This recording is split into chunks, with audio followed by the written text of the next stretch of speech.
चापलूस जेठानी।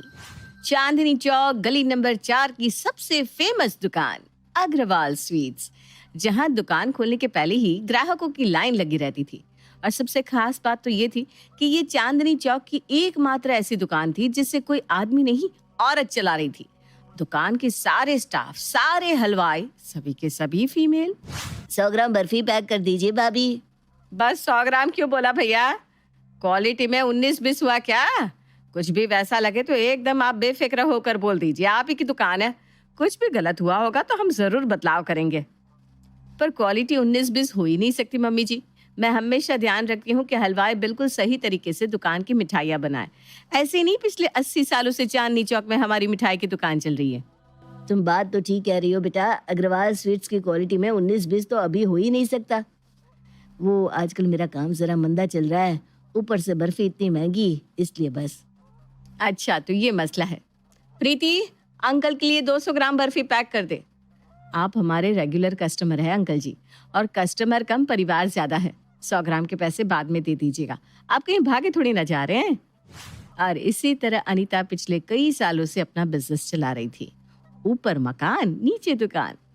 जिस दिन से अनीता अपने ससुराल आई थी, उसके ससुर ने अग्रवाल स्वीट्स की चाबी उसके हाथों में रख दी थी। अनीता की दोनों बहुओं को भी बिजनेस की पूरी पूरी नॉलेज थी, और दोनों ही घर के साथ अपनी सास के साथ दुकान भी देखा करती थी। पर गल्ले में आज तक अनीता के अलावा ना कोई बैठा, ना ही किसी को बैठने की इजाजत थी। अनीता और प्रिया दुकान संभाल रही थी, तभी पूजा नाश्ते की प्लेट लेकर दुकान पर आती है। आप दोनों नाश्ता कर लीजिए, 11 बजने को आए, तब तक मैं हूँ दुकान पर। कितना ध्यान रखती है तुम मेरा। मेरा क्या, हम सभी का। तभी अनीता का फोन बजता है और उसके फोन पर उसके भाई का कॉल आता है। दीदी, आपको तो पता ही है, मेरी बहू का 8वां महीना चल रहा है। घर में कोई और औरत भी नहीं है, कैसे सब कुछ होगा? और पहला बच्चा है। डॉक्टर ने खास नसीहत दी है बहू की देखभाल करने की। ऐसे तो आपके भतीजे ने एक नर्स रखी है, पर घर वालों की बात अलग होती है ना दीदी। हाँ, ये तो बड़ी दिक्कत वाली बात हो गई विनोद। बेचारी प्रीति अकेले सब कुछ कैसे मैनेज करेगी? एक तो पहले इतने कॉम्प्लिकेशंस के बाद बात यहाँ तक पहुंची है। तू टेंशन मत ले विनोद, भाभी नहीं तो क्या हुआ, तेरी बहन तो है। मैं जल्द से जल्द तेरे पास पहुंचती हूँ, तू फिक्र मत कर। कहते हैं ना, वक्त बदलते देर नहीं लगती। जिस अनीता ने कभी अपने दुकान के गल्ले को छोड़ा नहीं था, अब उसके पास गल्ले को छोड़कर अपने भाई के पास जाने के अलावा कोई चारा नहीं बचा था। अनीता का चेहरा देखकर उसकी दोनों बहुएं समझ जाती है कि उनकी सास के दिमाग में कुछ तो चल रहा है। क्या हुआ मम्मी जी, कोई बात हुई है क्या? हुई तो नहीं है बेटा, पर होने वाली है। तेरे मामा ससुर के यहाँ छोटा सा मेहमान आने वाला है। भाभी को गए हुए सालों हो गए। अब घर में प्रीति के अलावा कोई औरत तो है नहीं, ना सास, ना जिठानी, ना देवरानी। तो बेचारी प्रीति अकेले सब कुछ कैसे करे? इसलिए बच्चा होने तक, या हो सकता है उसके बाद भी 1-2 महीने मुझे विनोद के घर ही रहना पड़ेगा। तो तब तक गल्ला संभालेगा कौन? हम दोनों है ना, हम संभाल लेंगे मम्मी जी। और हम नहीं तो और कौन? हम दोनों है ना, हम संभालेंगे मम्मी जी, और हम नहीं तो और कौन? अरे दुकान है, कोई मजाक नहीं। जिस चीज के 2 मालिक होते हैं उसको दिशाहीन होते वक्त नहीं लगता। अनीता के आगे बोल ही कौन सकता था। रोज की तरह दोनों बहुएं दुकान के बाद घर का काम निपटाकर सो जाती हैं। अगली सुबह 5 बजे उठकर ही प्रिया सभी का नाश्ता तैयार कर देती है, और फिर दुकान में पूजा कर प्रिया ऊपर नाश्ता करने वापस आ जाती है। अनीता और प्रिया एक साथ हॉल में बैठकर बातें कर रही थी। इत्तेफाक से पूजा की माँ उषा उसी वक्त उनके घर पहुंचती है, जहाँ वो देखती है कि उसकी बेटी सवेरे सवेरे भाग भाग कर सभी का काम कर रही है और बाकी सब आराम फरमा रहे हैं। अरे बैठ भी जा बेटा, सब तो अकेले ही कर लेगी क्या? मम्मी, आप यहाँ? मैं तो नीचे दुकान पर ही आई थी, पर वहाँ कोई था नहीं तो ऊपर आ गई, वरना मैं कब आती हूँ तेरे घर। अरे आंटी जी, आप बैठिए, आराम से भाभी से बातें कीजिए। मैं अभी आपके लिए चाय नाश्ता लगाती हूँ। अरे कोई बात नहीं बेटा, इस घर में तो मुझे लगता है सारा काम करने का पेटेंट मेरी बेटी के पास ही है। तुम करो आराम से नाश्ता, वो देख लेगी सब। वैसे भी ना बेटी के घर का खाना हमारे में नहीं खाते। पूजा सभी को नाश्ता देती है, जिसे खाकर अनीता और प्रिया दुकान पर चली जाती है। इसी तरह कुछ घंटे और बीत जाते हैं और दोपहर का वक्त हो जाता है और सभी खाने के लिए ऊपर आते हैं। भाभी एक और रोटी खिला दो ना, कहना पड़ेगा। आज सब्जी ना बहुत मस्त बनी है। तू भी खा ले पूजा, तुझे किसी ने खाने से मना किया है क्या? समधन जी रोकती है क्या खाने से? क्या समधन जी? मैं अगर रोकने भी जाऊं तो आप रोकने देंगी क्या समधन जी? मेरे लिए मेरी दोनों बहुएं बराबर है। पर आपके भाव से लग रहा है कि आपको ऐसा महसूस हो रहा है कि हम अपनी बड़ी बेटी से ज्यादा काम करवाते हैं। अरे अरे, आप तो नाराज हो गई समधन जी। हमारा तो रिश्ता ही हंसी मजाक वाला होता है। ये तो उषा ने बस बात कवर करने को कह दिया था, पर असल में तो उसने मन ही मन प्रिया के लिए खटाश अपने मन में पाल लिया था। कुछ देर बाद जैसे ही सब खाना खाने से उठते हैं, तुम बर्तन देख लो प्रिया, मैं दुकान चली जाती हूँ। पर आप दुकान जाएंगी तो फिर आंटी जी का अकेले मन कैसे लगेगा भाभी? काम के साथ रिश्ते भी संभालने पड़ते हैं। आप चिंता मत कीजिए, दुकान आज मैं देख लूंगी। ये कहकर प्रिया दुकान चली जाती है। तुझे कुछ दिख नहीं रहा या देखना नहीं चाहती है? मेरी तो समझ में नहीं आ रहा। क्या देखना है मम्मी? खाने में मक्खी थी क्या? यही तो तुम भूली रह गई बेटा। दिन भर कभी किसी को नाश्ता परोसती रहती हो, कभी किसी को खाना। इस तरह तुम्हारा पूरा जीवन रसोई में ही कट जाएगा और तुम्हारी देवरानी दुकान का गल्ला साफ कर लेगी। अरे नहीं मम्मी, वो तो तुम आई थी ना इसलिए। मुझे कुछ नहीं सुनना बेटा। क्या मैं समझती नहीं तेरी देवरानी की चाल? आज खाने के वक्त तेरी सास बाहर गांव जाने की बात कर रही थी। देख, यही समय है अपनी सास की चापलूसी शुरू कर दी। और ऐसे ही तूने अगर उनका दिल जीत लिया ना तो गल्ला तेरा। और एक बार दुकान किसी के हाथ में आ जाती है तो वो छोड़ना थोड़ी ना है। उसके बाद क्या, रसोई संभालने के लिए नौकर रख लेना। नहीं तो तेरी देवरानी तो है ही। और अपनी बेटी को ये सलाह देकर उषा अपने घर वापस लौट जाती है। उसके बाद क्या था, पूजा तो एक बार में ही पूरी तरह बदल जाती है। रात के खाने के वक्त टिंडे टिंडे कौन खाएगा? ये क्या बनाया है खाने में भाभी आपने? एक तो फैक्ट्री में दिमाग खराब करके आओ और खाने में मिलते क्या है? टिंडे। मैंने तो भाभी को मना ही किया था टिंडा बनाने से, पर पता नहीं आज तो उन्होंने जिद कर डाली कि खाने में टिंडे ही बनेंगे। मुझे लगा शायद उनका मन होगा। और अपनी सास की कुर्सी के पीछे खड़ी होकर पूजा कहती है, अब तो घर पर टिंडे ही बनेंगे क्योंकि मम्मी जी को टिंडे बहुत पसंद है। क्या मम्मी जी? अरे बहू, तुझे याद था कि मुझे टिंडे कितने पसंद है? कितने साल हो गए मुझे टिंडे खाए। ना कोई बनाता था और ना ही मुझे टिंडे के लिए कोई पूछता था। आज तो खाने का मजा ही आ जाएगा। अनीता के सिवाय पूरे घर पर किसी को भी टिंडे पसंद नहीं थे, इसलिए रात का खाना अनीता के अलावा और कोई खा ही नहीं पा रहा था। मैं अचार ले आती हूँ पापा जी, हम ना अचार के साथ खा लेंगे। आज पूजा ने पहली बार सिर्फ और सिर्फ अपनी सास के ही पसंद का खाना बनाया था। अपनी सास का खाना खत्म होने तक पूजा वहीं उनके साथ खड़ी रहती है और जैसे ही खाना खत्म कर अनीता अपना प्लेट उठाने लगती है। आप रहने दीजिए मम्मी जी, मैं हूं ना, मैं उठा देती हूँ प्लेट।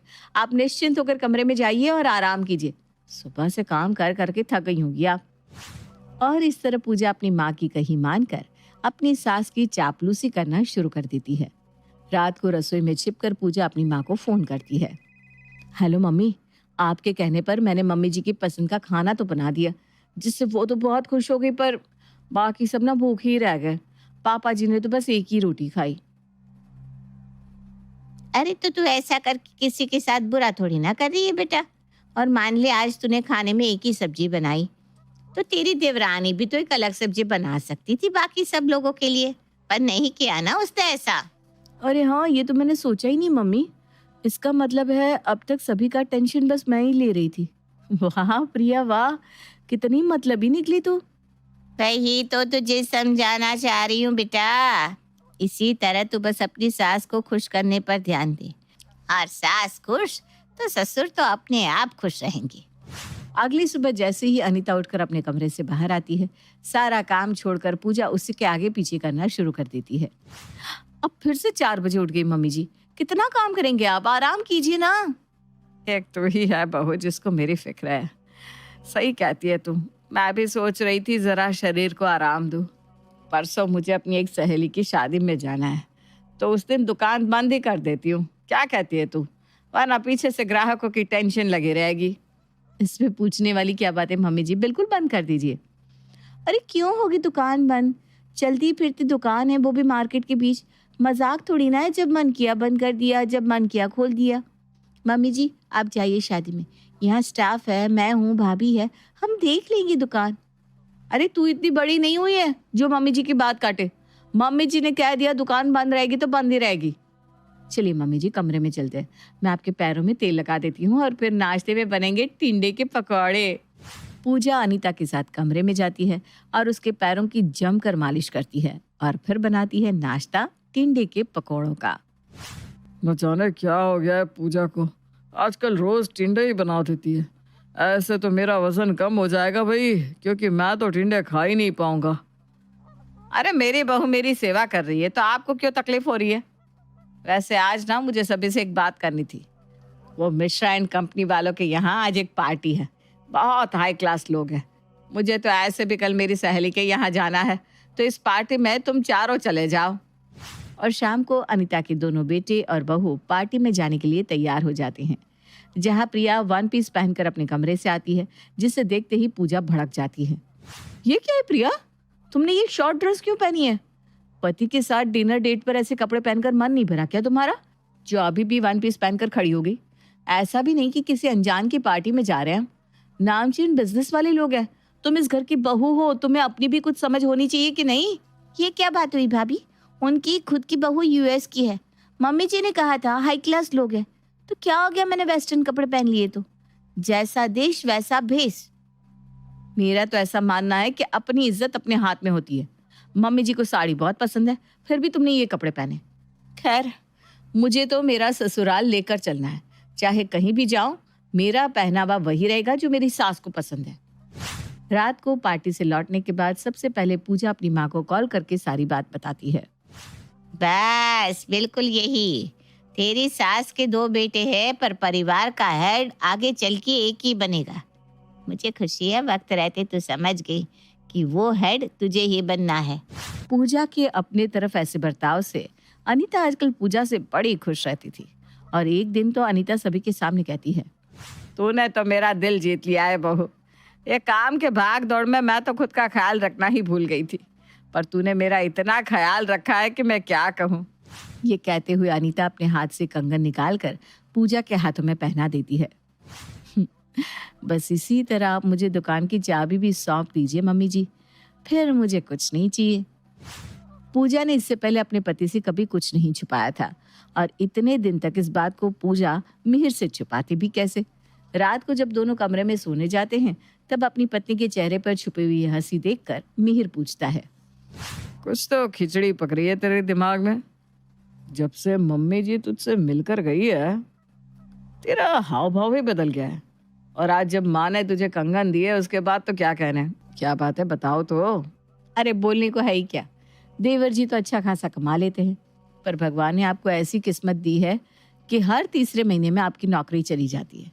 इसलिए मेरी मम्मी ने मुझे एक आइडिया दिया कि किसी तरह मम्मी जी के बाद गल्ले की जिम्मेदारी मैं संभालूं। एक चला चलाया दुकान हमें मिल जाए, उससे अच्छा क्या हो सकता है।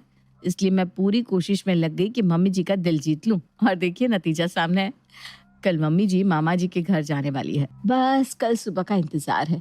किसी तरह वो चाबी मेरे हाथों में रख दे, फिर बात बनेगी। फिर हमें पैसों के बारे में कभी सोचना ही नहीं पड़ेगा। तुम्हारा इरादा तो सही है, पर ये तरीका मुझे समझ में नहीं आ रहा। बाकी अब कल देखते हैं क्या होता है। और अगली सुबह वही सुबह थी जिसका सभी को बेसब्री से इंतजार था। अपना सारा सामान पैक अनीता घर के हॉल में आकर बैठ जाती है। मैं जाकर ओला बुक कर लेता हूँ मम्मी। अरे 5 मिनट रुक जाओ, पहले मैं गल्ले की जिम्मेदारी अपनी दोनों बहुओं में से एक बहू को सौंप दूं, फिर तुम जाना। तूने मेरा इतना ख्याल रखा है पूजा बहू कि मैं। और जैसे ही अनीता ये कहती है, पूजा फौरन अपना हाथ आगे बढ़ा देती है। मुझे पता था मम्मी जी, आप गल्ले की चाबी मुझे ही देंगी। देख लिया, मेरी माँ का नुस्खा आखिर काम आ ही गया ना। पर यहाँ बात तो मेरे ख्याल रखने की थी ही नहीं। मुझे अपनी दुकान के लिए एक ऐसा इंसान चाहिए था जिसकी खुद की एक सोच हो, वो सही गलत समझता हो, ताकि कोई ऐसा जो हर वक्त किसी तीसरे की बातों में आकर मेरी चापलूसी करे। तू तो मेरी चापलूसी में इतना खो गई बहू कि मेरी गलत बात को भी सही कहने लगी, और उस वक्त प्रिया ने मेरी या किसी की ना सोचकर सही का साथ दिया। इसलिए मैं गल्ले की चाबी अपनी छोटी बहू प्रिया को सौंप कर जाती हूँ। मेरी तो सारी मेहनत बेकार हो गई मम्मी जी। हो तो गई बहू, पर तूने इससे एक सीख भी तो ली कि हर बार दूसरे के बहकावे में आकर काम करने का कोई फायदा नहीं होता। अपनी माँ की ना सुनकर तू उसी तरह रहती जिस तरह तू वाकई में है, तो ये चाबी शायद मैं तुझे ही देती, क्योंकि सब चीज को एक साथ संभालना तू जानती है। पर तेरा दिमाग कमजोर निकला और तू अपनी माँ के बहकावे में आ गई और खुद का वजूद ही खो बैठी। ये सुनते ही पूजा अपना सर पकड़े वहीं जमीन पर बैठ जाती है और फूट फूट कर रोने लगती है। अब पछतावे क्या होए जब चिड़िया चुग गई खेत।